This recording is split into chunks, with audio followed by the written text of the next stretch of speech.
नमस्कार, बहुत स्वागत है आप सभी का हमारी इस खास पेशकश में। मैं हूं अंजलि सिंह।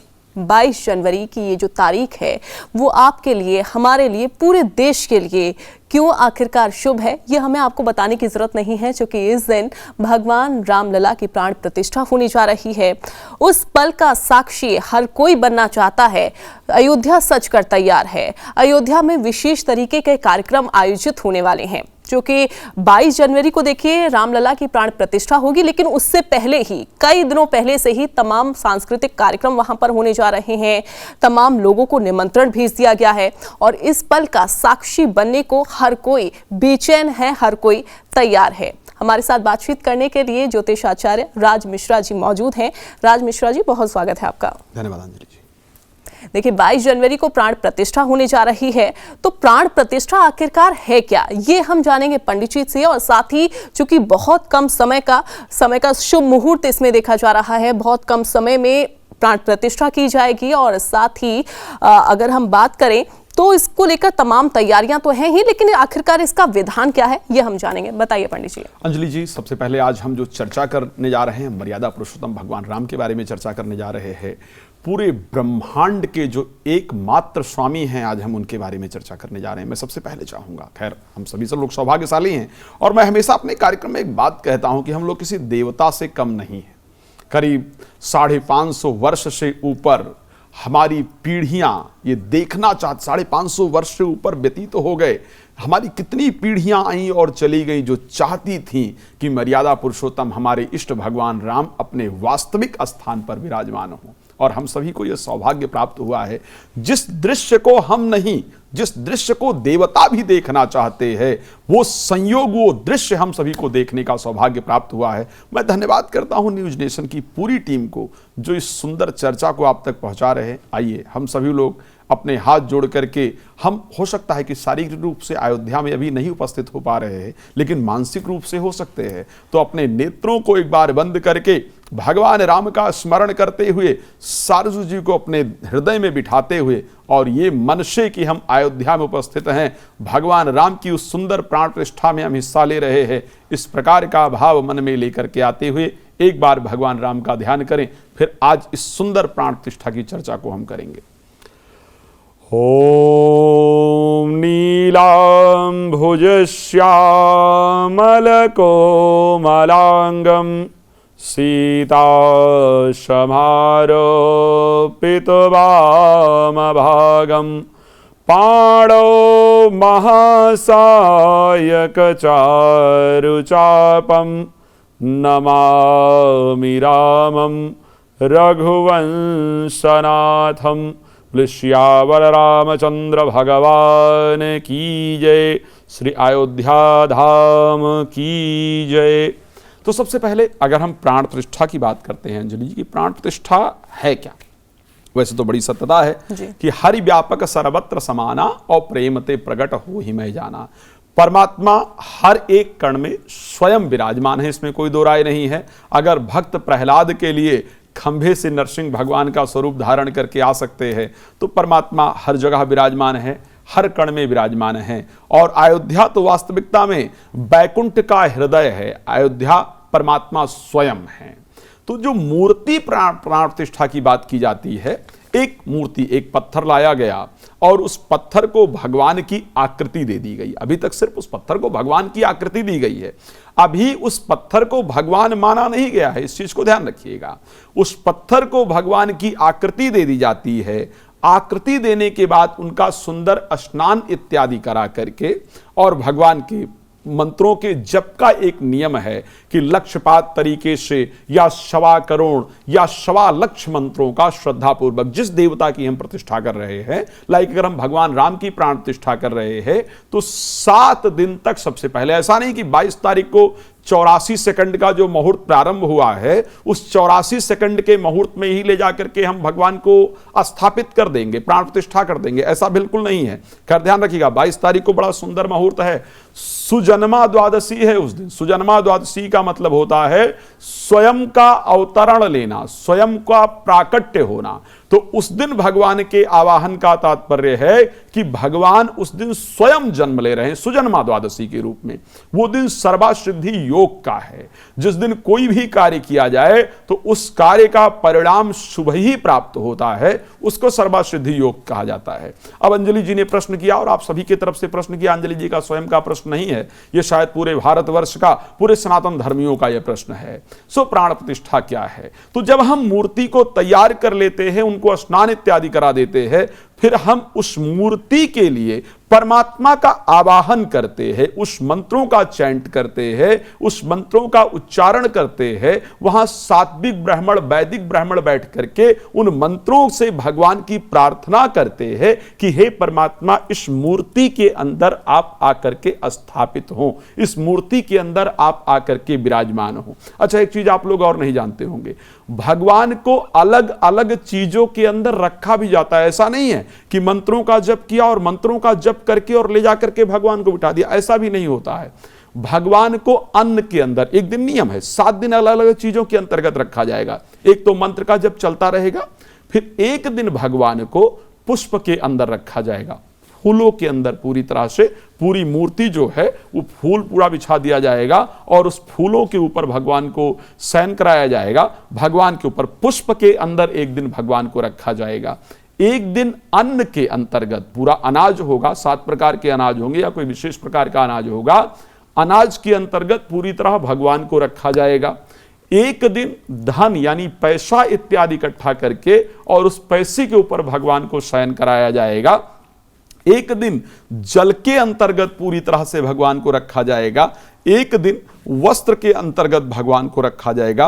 तो इसी प्रकार से भगवान को 7 दिन अलग अलग चीजों के अंतर्गत विराजमान करके और उसके साथ उनका षोडशोपचार विधि के साथ उनकी पूजा करते हुए, उनके अंगों की पूजा करते हुए, उनका प्रतिदिन जो मंत्र चल रहा है उनका आवाहन करने के लिए उनकी प्रार्थना होती रहेगी। 24-24 घंटे हर चीज के अंतर्गत उनको रखा जाएगा, एक एक दिन उनको रखा जाएगा।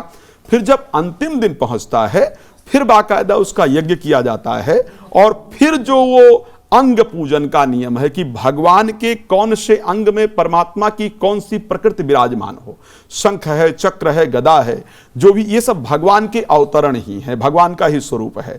तो शंख के स्वरूप में भगवान कौन से अंग में विराजमान हो, पादुका के उसमें कहां पर विराजमान हो, चक्र की परिस्थिति में भगवान कहां पर विराजमान हो, इस प्रकार उसके अलग अलग मंत्रों से उनका आवाहन करके और वहां पर विराजमान होने के लिए प्रार्थना किया जाएगा। तो पहले 7 दिन तक ये पूरी प्रक्रिया चलेगी, मंत्र का जप इत्यादि होगा।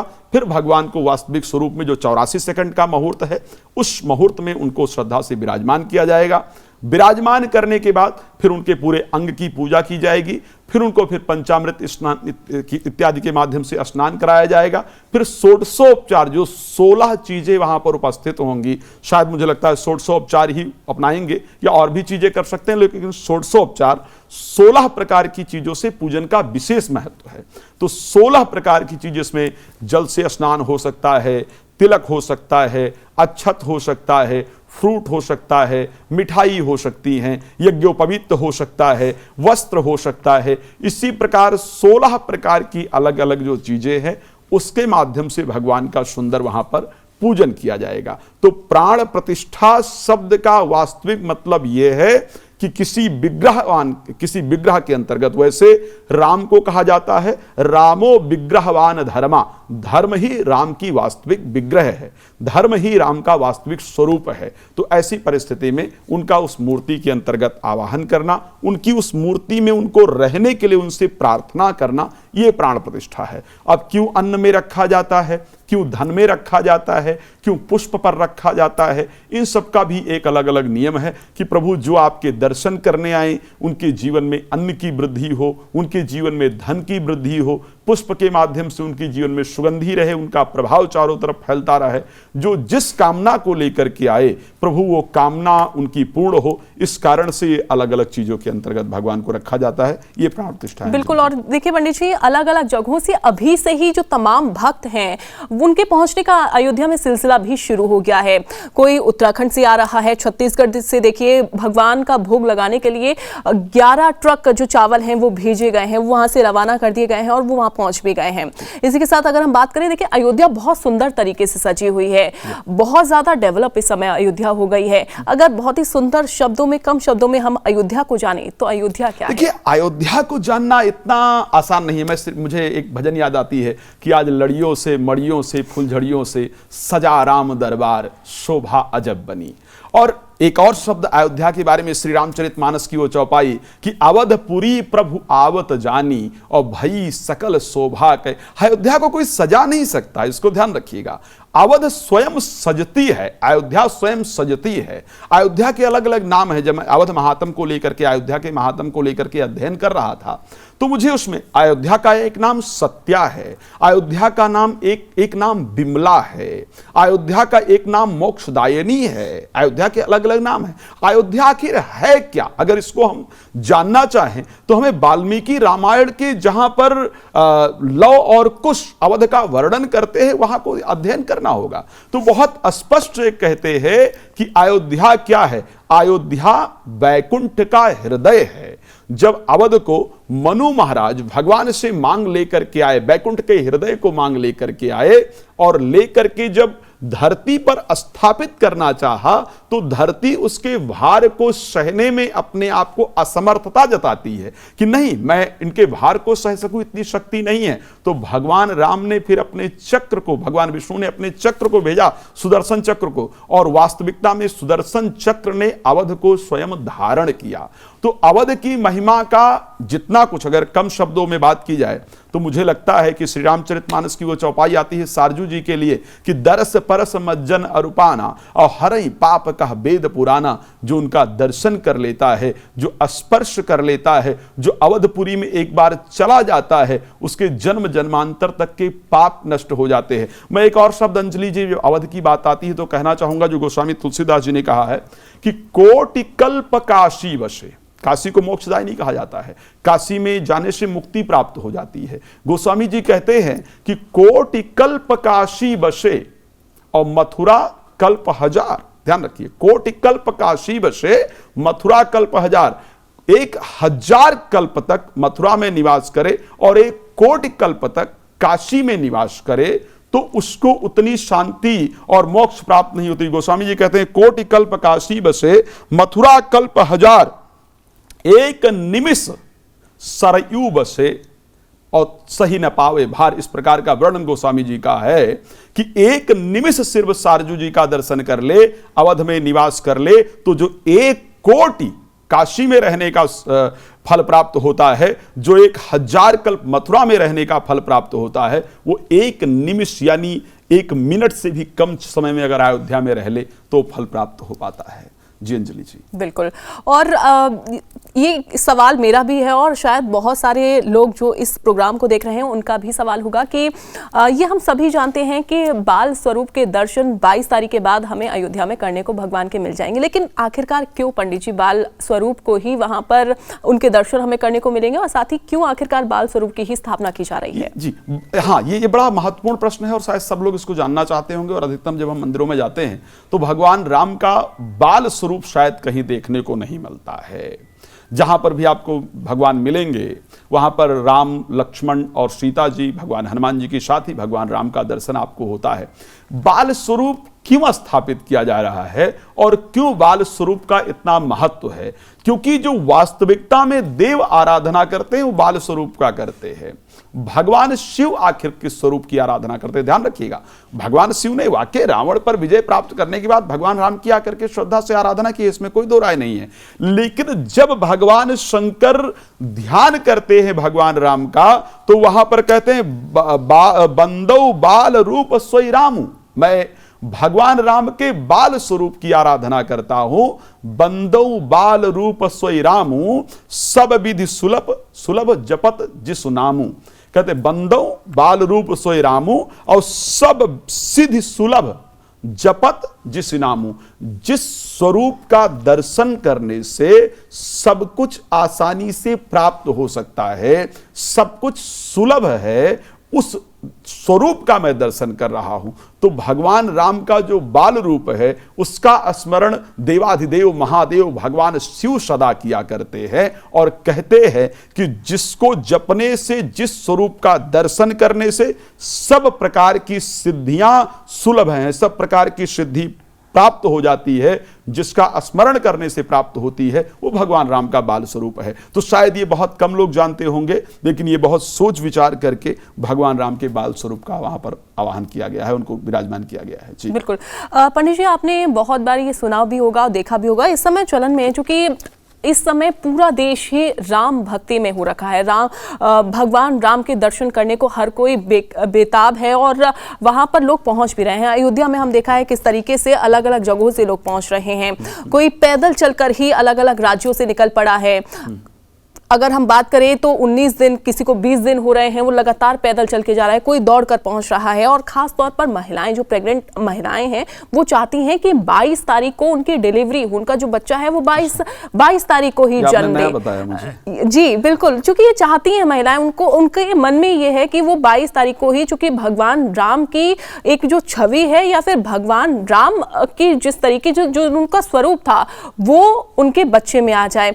अब मैं चाहूंगी कि आप बताएं क्यों आखिरकार ऐसा लोगों के मन में अलग अलग प्रतिक्रियाएं उठ रही हैं, क्यों उन लोगों के मन में ये सारे सवाल उठ रहे हैं, और आखिरकार भगवान राम है क्या? राम का अगर हम जिक्र करते हैं, क्यों आखिरकार चाहते हैं? राम भक्ति में सभी लोग लीन हैं, लेकिन भगवान राम क्या है? देखिए, सबसे पहले एक चीज ध्यान रखना होगा। आपने कहा कि बहुत महिलाएं चाहती हैं कि उस दिन हमारे बच्चे की डिलीवरी हो, या किसी ने बड़ा सुंदर कहा था कि सर झुकाने से नमाजें अदा नहीं होती हैं, दिल झुकाना पड़ता है इबादत के लिए। सर झुका लेने से नमाज अदा नहीं होती। बिल्कुल। सो सबसे महत्वपूर्ण है कि राम मेरे घर आए। हाँ ठीक है, मेरी बिल्कुल इच्छा है और भगवान को आना चाहिए। हम हर आदमी चाहता है कि पुत्र कैसा प्राप्त हो, राम जैसा। लेकिन साहब, राम जैसा पुत्र प्राप्त करने के लिए दशरथ और कौशल्या बनना पड़ेगा। क्या आप स्वयं दशरथ कौशल्या हैं? अगर आप दशरथ कौशल्या हैं तो आपके घर राम का जन्म निश्चित रूप से होगा। और अगर आप दशरथ कौशल्या नहीं हैं और फिर सोच रहे हैं कि मेरे घर राम पैदा हो, तो ऐसी परिस्थिति तो संभव नहीं है। राम कहां से पैदा होंगे? अच्छा, राम को कहां से आ रही है? तो बहुत सुंदर है कि हम दूर दूर से आज लोग आ रहे हैं। कहीं से अगरबत्तियां बन रही है, जो 108 किलो शायद या 1008 किलो जो घी पहुंचा है अयोध्या के अंतर्गत। आप सोचते हैं, मैंने उस व्यक्ति की जब हिस्ट्री को सुना है कि वो कब से एक विशेष गाय का घी तैयार कर रहे थे, और जो गाय का वो घी तैयार हो रहा था, वो गाय लगातार 3, 4, 5 साल लगती चली गई। ठीक है, वो गाय लगती, जबकि ऐसा नहीं होता है। मेरे घर में गाय है, 6 महीने ज्यादा ज्यादा गाय दूध देती है, तो लेकिन वो लगती चली गई, तो कितनी बड़ी चीज है। ये परमात्मा की एक कृपा है और लोगों की जो श्रद्धा है। लेकिन राम क्या है? राम हैं क्या? हमको राम को समझना होगा। हम लोग ले जाते हैं, जनरली लोग ले जाते हैं अपने बच्चे को राम का दर्शन कराने के लिए। बेटा राम जी हैं, मत्था टेक लो, लक्ष्मण जी हैं, मत्था टेक लो। खैर, आज भारतवर्ष में आधे लोगों को शायद पता ही नहीं कि राम जी के पिताजी का नाम क्या था, और हम अपने बच्चे को सिखा ही नहीं पाते हैं। श्री रामचरितमानस में गोस्वामी जी कहते हैं कि मात पिता बालकन बोलावे उदर भरे सो गुर सिखावे। हम अपने बच्चे को सिर्फ इतना सिखा पा रहे कि बेटा पेट कैसे भरना है, और बाद में वही बच्चा जब माता पिता को ठुकराता है तो शायद उनको समझ नहीं आता। कहते हैं हमसे कमी कहां रह गई, हमने खूब पढ़ाया लिखाया था, इंजीनियर बनाया, डॉक्टर बनाया। साहब, जब राम जी के पास लेकर के जाइए ना, तो राम जी को दर्शन कराइए, राम जी का मत्था टिकाइए और बताइए कि राम कौन है। राम ने अपने भाइयों के साथ किस प्रकार का व्यवहार किया है। समय कम होगा, खैर ये बहुत डिटेल वर्णन की बात आती है। बाल कांड में भगवान राम के बारे में जब गोस्वामी तुलसीदास जी लिखते हैं कि राम का जो बाल स्वरूप है, जो बचपन का स्वरूप है, वो किस प्रकार से है, तो कहते हैं कि भगवान राम अनुज सखा संग भोजन करही और मातु पिता आज्ञा अनुसरही। बेटा किस प्रकार थे? अपने भाइयों के साथ बैठकर खाना खाते थे, माता पिता की आज्ञा मानते थे। प्रातः काल उठिकै रघुनाथा और माता पिता गुरु नाम ही माथा। भगवान राम प्रातः उठते हैं तो माता पिता को प्रणाम करते हैं, गुरु को प्रणाम करते हैं, भाइयों के साथ बैठ करके भोजन करते हैं। ये आपको अपने बच्चे को जो आप दर्शन कराने ले जा रहे हैं ना, तो ये सिखाने की आवश्यकता है। क्यों मैं राम को प्रणाम करने के लिए कह रहा हूं? क्यों आज राम मंदिर आवश्यक है? क्योंकि राम इस प्रकार के चुके हैं। राम का बालकों के लिए यह संदेश है कि आपको क्या करना चाहिए आज की परिस्थिति में, क्योंकि हम बच्चों को मोबाइल दे रहे हैं, हम उनसे बात ही, मोबाइल देना गलत नहीं है, सीखना आवश्यक है, लेकिन हम उनके साथ बात ही नहीं कर पा रहे हैं, उनके साथ हमारा संवाद ही नहीं हो रहा है। राम क्यों, और राम क्यों महत्वपूर्ण है? अगर राम को एज ए शत्रु मैं बात करता हूं, दुश्मन के लिए राम क्या है, अगर किसी दुश्मनी करते हैं तो राम क्या है, इसीलिए राम है वो। राम कहते हैं, जब अंगद जी को भेजते हैं रावण के पास, तो कहते हैं कि सुनो क्या करना, काज हमार तासुहित होई और रिपुशन करिय बद कही सोई। मेरा कार्य भी हो जाए लेकिन शत्रु का अहित भी ना होने पाए, इस प्रकार का प्रयास करना, इसीलिए राम राम है। अगर अंजलि जी हम राम की बात करते हैं, मैंने इसे लिखा कि राम को जानने की जरूरत है। राम को सिर्फ मूर्ति को जाकर के प्रणाम कराना या अयोध्या गए बड़ा सुंदर मूर्ति बना है, बड़ा भव्य आयोजन है, ये नहीं है। राम को जानिए पहले, राम क्या है। आजकल क्या होता है कि पति की नौकरी छूट जाए, पत्नी की नौकरी छूट जाए, बस डिप्रेशन में आ जाते हैं, और रिश्ते टूटते हुए मैंने देखा है। क्यों टूट रहे हैं? क्योंकि थोड़ा मुश्किल आ गया है जीवन के अंतर्गत। जब सब कुछ भरा पूरा था तो सब कुछ बहुत अच्छा था। आपको मैं एक दृश्य बताना चाहता हूं, वो सुंदर दृश्य, जब भगवान राम एक दिन राजा बनने वाले हैं और अगले दिन बन जाते हैं, माता जानकी स्वीकार करती हैं, वन में पहुंचते हैं। साहब, हम सभी लोग कहते हैं क्यों हमारे घर में कलह है? क्योंकि हमारे घर में पैसा नहीं है। लड़ाई क्यों हो रही है? क्योंकि मेरे पास गाड़ी नहीं है। लड़ाई क्यों हो रही है? मेरे पास सुंदर घर नहीं है, मेरे पति या मेरी पत्नी अच्छी चीजें हमें कमा करके नहीं दे पा रहे हैं। सोचिए उस राम को, सोचिए भगवान राम को, वन में हैं, राजा के पुत्र हैं, सब कुछ छूट गया, लेकिन गोस्वामी जी लिखते हैं कि एक दूसरे की देखभाल पता कैसे करते हैं, जगवहि प्रभु सिय लखनहि कैसे और पलक बिलोचन गोलक जैसे। इस प्रकार से माता जानकी की रक्षा करते हैं, इस प्रकार से माता जानकी के साथ रहते हैं, इस प्रकार से माता जानकी के साथ व्यवहार करते, एक दोनों एक दूसरे से करते हैं। पलक बिलोचन गोलक जैसे, जिस प्रकार हमारी आंखों की सुरक्षा हमारी पलक करती है, उसी प्रकार से भगवान राम और माता जानकी एक दूसरे को देखते हैं। सो अगर भगवान राम के बारे में शायद बहुत कुछ है जो हम लोग उनको नहीं समझ पाते हैं कि भगवान राम वास्तविकता में क्या है। बिल्कुल, और थोड़ी सी आचरण अगर भगवान राम के अपने जीवन में उतार लिए जाए, उनसे सीख लिया जाए, तो मुझे लगता है जीवन बहुत ज्यादा बेहतर हो जाएगा, अगर आसान हो जाएगा। अगर थोड़ा सा आचरण, मैं कह रहा हूं बड़ा किंचित मात्र, आप सोचिए, मैं जब भगवान राम पर चर्चा करने अच्छा, मैं बीच में आपको रोक रहा हूं, अगर छोटी सी कोई कहानी अगर आप बताना चाहें तो भगवान राम से संबंधित। भगवान राम की तो बहुत सारी कहानियां हैं, भगवान राम की बड़ी सुंदर सुंदर कहानियां हैं। मुझे याद है भगवान राम की कहानी की अगर एक बड़ा सुंदर दृश्य है कि रावण जो है, जब रावण को भगवान राम ने मारा और भगवान रावण का जब वध किया, और वध करने के बाद एक जगह बैठे हुए हैं, पीछे एक परछाई कुछ आती है, और परछाई जब कुछ महसूस होता है भगवान को कि पीछे आखिर कौन है, तो भगवान राम पीछे मुड़ते नहीं हैं और कहते हैं मां, उनको ये महसूस होता है कोई महिला है, तो कहते हैं मां आप कौन हो। और यहां मंदोदरी आती है भगवान के पीछे, और जैसे रावण के वध के बाद मंदोदरी जब वहां पर आती है, भगवान उसको देखते नहीं, भगवान को सिर्फ महसूस होता है कोई महिला है, तो कहते हैं मां आप कौन हो। तो मंदोदरी फिर आकर के आगे और भगवान राम के सामने रोते हुए कहती आज मुझे पता चला कि मेरा पति रावण आपसे ज्यादा बलशाली था, मेरे पति रावण के पास आपसे अधिक सेनाएं थी, मेरे पति रावण के पास आपसे ज्यादा बुद्धि थी, इसमें कोई दो राय नहीं है। रावण साधारण विद्वान नहीं था, मेरा पति रावण आपसे ज्यादा पढ़ा लिखा था, लेकिन आखिर क्यों मेरे पति को आप मार सके? उसका कारण है कि मेरा पति सब कुछ होने के बाद भी, मुझ जैसी भार्या होने के बाद भी दूसरे स्त्री पर नजर रखता था, और एक आप हैं राम जो किसी स्त्री को पीछे भी देख करके मां शब्द से पुकारते हैं। तो वास्तविकता में भगवान राम की एक कहानी की अगर मैं चर्चा करूं, भगवान राम की जितनी भी कहानियों की चर्चा की जाए, अगर मित्रता की बात की जाए भगवान राम की, हाँ आज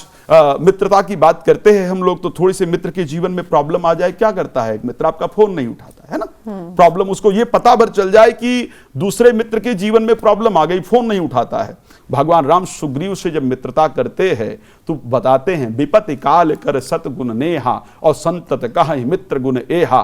कहते हैं सुग्रीव से, पता है कि बाली साधारण नहीं है, बाली के सामने पहुंचने पर वाली वो है जिससे रावण भी थर्राता है, जिससे ब्रह्मांड थर्राता है। वाली के सामने कोई पहुंच जाए तो उसके आधे बल को खींच लेता है। लेकिन भगवान राम कहते हैं, जे न मित्र दुख हो ही दुखारी और तिनहि बिलोकत पातक भारी। जो अपने मित्र को देख करके दुखी नहीं हो सकता है, जो अपने मित्र के कार्य नहीं आ सकता है, शायद उसको देखना भी पाप के समान है। और कहते हैं किसी भी प्रकार का होगा तो भी मैं बाली का वध जरूर करूंगा। तो मित्रता कैसे निभाना है, यह भगवान राम से सीखने की आवश्यकता है। भगवान राम को बंद दिया जा रहा है। अब विचार कीजिए, मैं हमेशा कहता हूं आज लोगों की फ्लाइट छूट जाती है, डिप्रेशन में आते हैं, है ना।